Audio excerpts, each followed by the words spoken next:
Hello, my dear students. My name is Shakti, and I welcome you all in Shakti Sir classes. Today, we will learn how to frame the negative sentences of present indefinite part 2. If you are new on our channel and if you like the video, subscribe the channel and press the bell icon so that you can get the notifications of our videos firstly.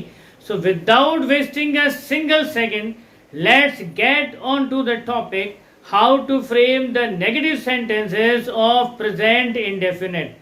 तो जैसे ही हम present indefinite के negative में आते हैं तो singular subject के साथ मेन वर्ब में एस ई एस और आई ई एस जोड़ने का जो कंपल्शन था वो वहीं पर ही खत्म हो गया। अब सीधा हमको चाहे वो सिंगुलर सब्जेक्ट हो चाहे प्लूरल सब्जेक्ट हो उसके साथ वर्ब की फर्स्ट फॉर्म ही इस्तेमाल करनी है, लेकिन अब हेल्पिंग वर्ब यहाँ पर दूसरी लगना स्टार्ट हो जाएगी। तो एक बार हम देख लेते हैं फॉर्मूले को, फिर हम सेंटेंस को फ्रेम करेंगे और सेंटेंस को फ्रेम करके हम जो है स्पोकन की प्रैक्टिस भी करेंगे कि आखिर हम जो है अंग्रेजी आज से ही अभी से ही इसी पल से बोलना कैसे शुरू करें। तो चलिए शुरू करते हैं।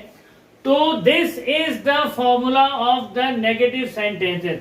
सबसे पहले सब्जेक्ट ऐसे कैसे आ ही जाएगा, सब्जेक्ट के बाद में हेल्पिंग वर्ब लगेगी डू। अच्छा, डू का इस्तेमाल हमको करना है प्लूरल सब्जेक्ट के साथ में, डू का इस्तेमाल हमको करना है प्लूरल सब्जेक्ट के साथ में। अब तक आई होप आपको पता चल चुका होगा कि प्लूरल सब्जेक्ट कौन कौन से होते हैं। अगर अभी भी आपको कोई डाउट है तो मैं आपको अभी समझा देता हूं कि प्लूरल सब्जेक्ट कौन कौन से होते हैं। सबसे पहले तो हो गया आई, आई के बाद हो गया वी के बाद हो गया दे के बाद हो गया यू, और यू के बाद में हो जाता है कोई प्लूरल नाउन जैसे राम एंड श्याम, राम एंड श्याम। या फिर कॉमन नाउन का कोई वर्ड जो प्लूरल फॉर्मेट में हो जैसे स्टूडेंट्स, जैसे हो गया स्टूडेंट्स या बॉयज, या कोई और वर्ड जैसे हमने ले लिया कैट्स एटसेट्रा। तो ये सारे के सारे जो है वो कहलाते हैं प्लूरल सब्जेक्ट। अच्छा, डज का इस्तेमाल हमको करना है सिंगुलर सब्जेक्ट के साथ में। सिंगुलर सब्जेक्ट कौन कौन से होते हैं? सिंगुलर सब्जेक्ट होते हैं ही, शी, इट और कोई प्रॉपर नाउन सिंगल फॉर्मेट में जैसे राम हो गया, ये प्रॉपर नाउन है, या कॉमन नाउन हो गया जैसे कैट, डॉग, गर्ल एटसेट्रा। तो ये हो गए हमारे सिंगुलर सब्जेक्ट। तो डू का इस्तेमाल हमको करना है प्लूरल सब्जेक्ट के साथ में और डज का इस्तेमाल हमको करना है सिंगुलर सब्जेक्ट के साथ में। आ रहा है समझ में? आया समझ में? तो प्लूरल का ये है और सिंगुलर का ये फंडा है, सीधा सीधा सा। तो जैसे ही do does as a helping verb start होते हैं सेंटेंस में आना, वैसे ही जो अफर्मेटिव सेगमेंट में सिंगुलर सब्जेक्ट के साथ में मेन वर्ब में S E S I E S लगने का जो फंडा था वो वहीं पर ही खत्म हो गया। तो अब कोई टेंशन नहीं है, सीधा मेन वर्ब की फर्स्ट फॉर्म देनी है और मक्खन की तरह हमको सेंटेंस बनाने। अब कोई रोड़ा हमको जो है रोकने वाला नहीं है स्पोकन के इस रोड में। तो चलिए शुरू करते हैं सेंटेंस फ्रेमिंग। हम फ्रेम करते हैं नेगेटिव सेंटेंसेस। तो मैंने यहाँ पर जो है 9 सब्जेक्ट्स दोबारा से लिख दिए हैं।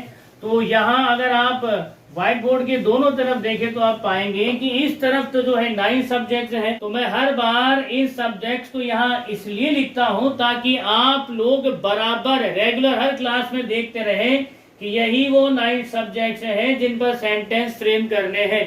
और वर्ब की फर्स्ट फॉर्म जिन पर हम सेंटेंस फ्रेम करेंगे, कुछ एक वर्ब की फॉर्म्स हमने यहाँ पर लगा दी है। मैंने आपको पहले भी कहा था कि आप डेली 2 से 4 वर्ब की फॉर्म्स तैयार करना शुरू कर दीजिए, क्योंकि अब स्पोकन इंग्लिश स्पोकन का वो टास्क जो हमेशा से आपको बहुत हार्ड लगता था, अब वो पीस ऑफ केक है। बहुत जल्दी आप इंग्लिश में टेंस पर कमांड कर लोगे और टेंस पर जब आपकी कमांड हो जाएगी तो आपको सबसे इसेंशियल जो चीज चाहिए होगी वो होगी एक तो वर्ब की फॉर्म्स और वोकैब। तो आप इसको जितना स्ट्रेंथन कर सकते हैं करिए। और जब आप इस पर्टिकुलर तैयारी के साथ जब स्पोकन की प्रैक्टिस करेंगे तो कोई भी आपका हाथ पकड़ नहीं पाएगा। तो चलिए सेंटेंस बनाने की शुरुआत करते हैं।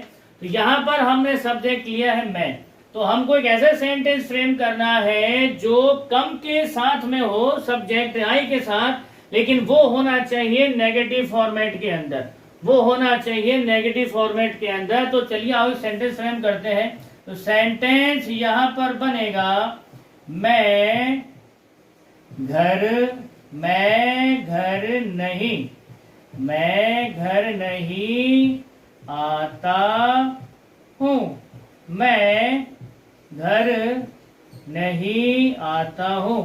तो ये एक हमने सिंपल सा सेंटेंस फ्रेम किया नेगेटिव के अंदर। अब हम इसकी इंग्लिश बनाएंगे अकॉर्डिंग टू आवर फॉर्मूला।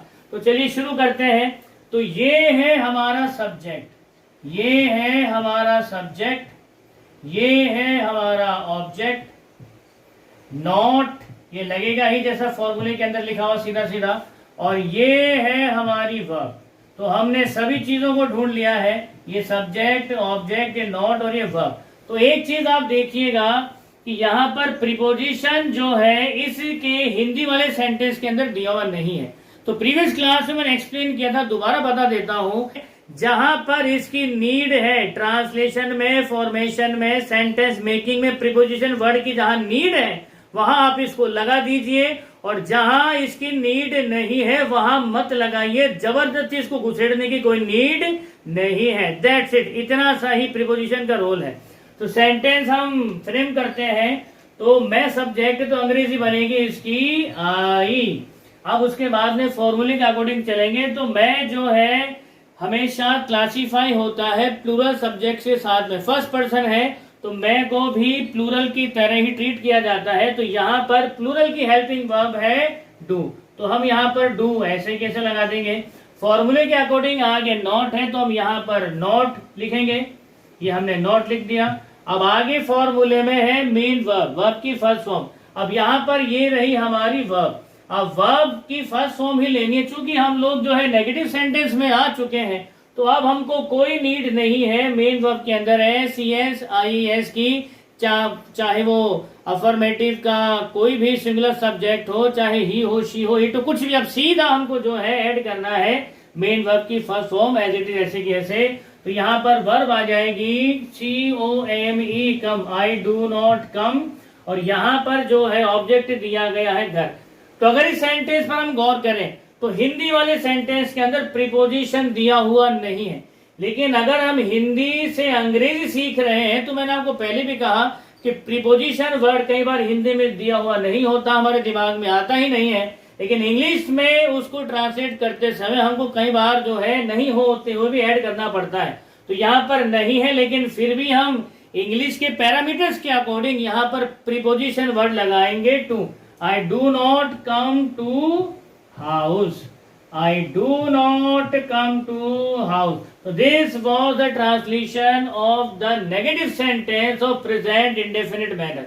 तो यहाँ पर हमने जो है आई से सेंटेंस फ्रेम किया था। अब इसी सेंटेंस को जब हम के साथ फ्रेम करेंगे हम, बाकी पूरा सेंटेंस यही रहेगा। तो अब सेंटेंस बनेगा we do not come to house, we do not come to house। इसी को जब हम यू के साथ फ्रेम करेंगे तो सेंटेंस अब बनेगा you do not come to house, you do not come to house। इसी को जब हम फ्रेम करेंगे दे के साथ तो सेंटेंस बनेगा they do not come to house, they do not come to house। इसी को जब हम फ्रेम करेंगे ही के साथ, ध्यान दीजिएगा he does not come to house, he does not come to house। इसी को करेंगे फ्रेम शी के साथ तो सेंटेंस बनेगा she does not come to house, she does not come to house. अब इसी को फ्रेम करेंगे इट के साथ, तो सेंटेंस बनेगा it does not come to house. It does not come to house. अब सिंगुलर सब्जेक्ट के साथ अपन लेंगे तो सेंटेंस बनेगा Ram does not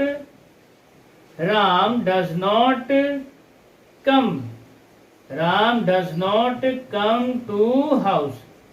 Ram does not come to house. और प्लूरल सब्जेक्ट में इसका बनेगा बॉयज डू नॉट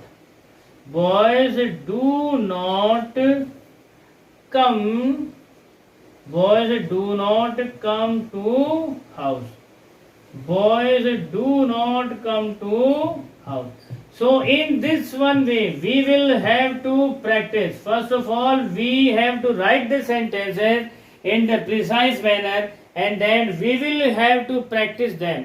हम अब बोल करके इनको करेंगे। यूजुअली हमने एक सेंटेंस बनाया था, यहाँ पर सब्जेक्ट लिया था हमने, मैं और वर्ब ली थी आई। अब हमारे पास में रिमेनिंग गो है, कट है, मीट है, लाफ है, वॉच है। तो हम एक एक करके दोबारा से एक नया सेंटेंस बनाते हैं।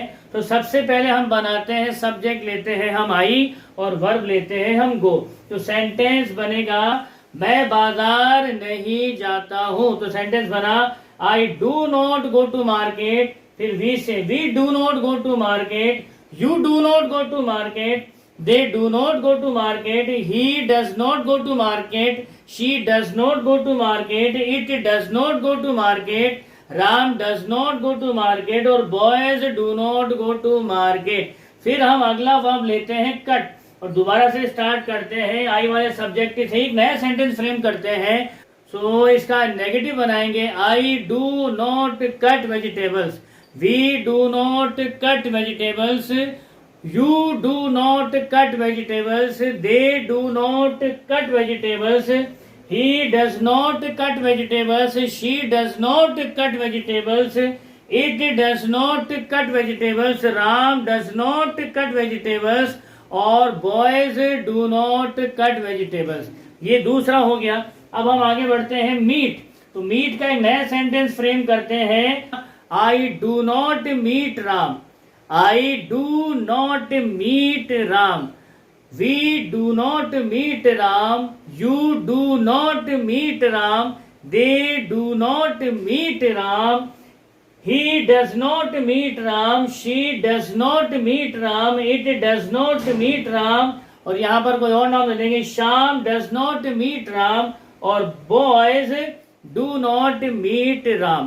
तो ये मीट का हो गया। फिर लाफ ले लेते हैं, सब्जेक्ट लेते हैं वापस आई, नए सेंटेंस फ्रेम करते हैं मैं क्लास में नहीं हंसता हूं। तो I do not laugh in class, we do not laugh in class, they do not laugh in class, you do not laugh in class, he does not laugh in class, she does not laugh in class, it does not laugh in class, Ram does not laugh in class. अगली verb है watch और subject वही I से वहां start करेंगे। आप देख रहे होंगे मैं 9 के 9 सब्जेक्ट्स पर प्रैक्टिस कर रहा हूं।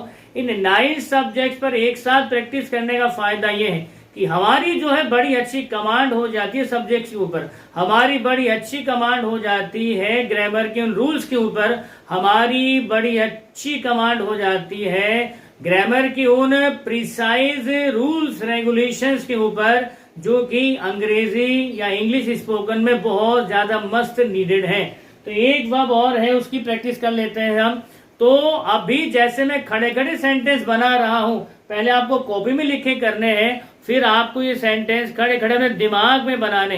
तो आपको हिंदी से इंग्लिश वाले प्रोसेस में आना है और फिर धीरे धीरे धीरे धीरे धीरे आपको टोटल सोचने का जो मैनर है वो इंग्लिश में ही कर लेना है। तो इससे आपके अंदर एक ऐसा जबरदस्त बूस्ट आएगा कि आप भी हैरान हो जाओगे कि अचानक से आपने हिंदी से इंग्लिश सीखते समय इंग्लिश में ही सोचना शुरू कर दिया है। तो यही मेरा मेन मकसद है। That was my point since the very first day when I started a series of English spoken. तो वॉच रह गया है, इसको भी अपन बना लेते। सेंटेंस है, वॉच का मतलब होता है देखना। तो सेंटेंस बना, I do not watch TV, I do not watch TV, we do not watch TV, you do not watch TV, they do not watch TV, he does not watch TV, she does not watch TV, it does not watch TV, Ram does not watch TV, or boys do not watch TV. That's it. You have to practice in the both the manners.